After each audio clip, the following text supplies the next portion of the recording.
Otonomi khusus Papua memasuki fase 20 tahun kedua setelah Presiden menandatangani pengesahan Undang-Undang Nomor 2 Tahun 2021 tentang Otonomi Khusus Papua. Undang-undang ini adalah revisi dari Undang-Undang Nomor 21 Tahun 2001 yang menjadi dasar otonomi Papua sejak 2001 hingga tahun 2021. Staf khusus Presiden asal Papua, Billy Mambasar menyebut otonomi khusus yang telah berjalan 20 tahun terakhir memberikan dampak positif di berbagai bidang untuk masyarakat di bumi cendrawasih.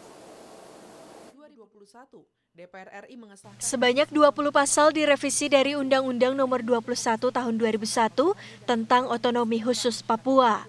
Beberapa poin penting diantaranya terkait dana otsus Papua yang naik dari 2% menjadi 2,25% dari plafon dana alokasi umum, soal pemekaran daerah yang lebih mudah, dan pendirian partai politik oleh orang Papua. Staf khusus Presiden asal Papua, Billy Mambasar, di diskusi Forum Merdeka Barat 9 Senin siang optimistis ada dampak signifikan dari revisi Undang-Undang Otsus yang telah diteken Presiden Joko Widodo Juli lalu.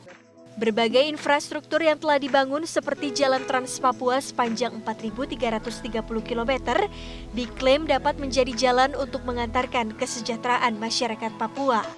Penerima beasiswa dari Otsus Papua ini menyebut pembangunan di Papua adalah sebuah proses yang tidak instan. Kalau saya melihat beberapa angka-angka yang ada di sini, kalau kita lihat angka jumlah penduduk miskin dari tahun 2000-an itu angkanya di atas hampir 50% angkanya ya, di 46,35% di tahun 2000. Tapi kalau kita melihat kepada tahun 2020 turun drastis menjadi 26,8% untuk Papua dan di Papua Barat 21,7% yang tadinya awalnya hampir 50% jauh. Sementara itu, anggota Majelis Rakyat Papua Dorince Mehu berharap undang-undang baru yang menjadi dasar pembangunan Papua hingga 20 tahun yang akan datang menyentuh semua komponen masyarakat tak terkecuali kaum perempuan. Perempuan selama 20 tahun pelaksanaan otonomi khusus di fase pertama tadi, kami masih tetap mengalami diskriminasi sehingga hak-hak politik perempuan asli Papua juga tidak diperhatikan secara baik. Begitu juga dengan hak perempuan di bidang pendidikan, kesehatan, bahkan juga ekonomi. Sehingga hal-hal ini juga saya bisa memberikan masukan mewakili seluruh perempuan dan anak di tanah Papua kepada Pak Dirjen Otda dan juga kepada saudara Billy agar tetap harus mengawal lebih baik lagi.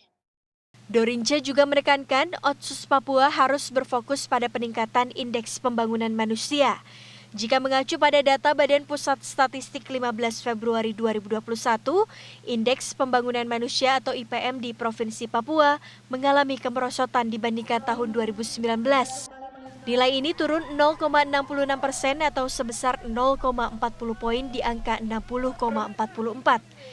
Padahal sejak tahun 2015 hingga 2019 mengalami kenaikan cukup baik.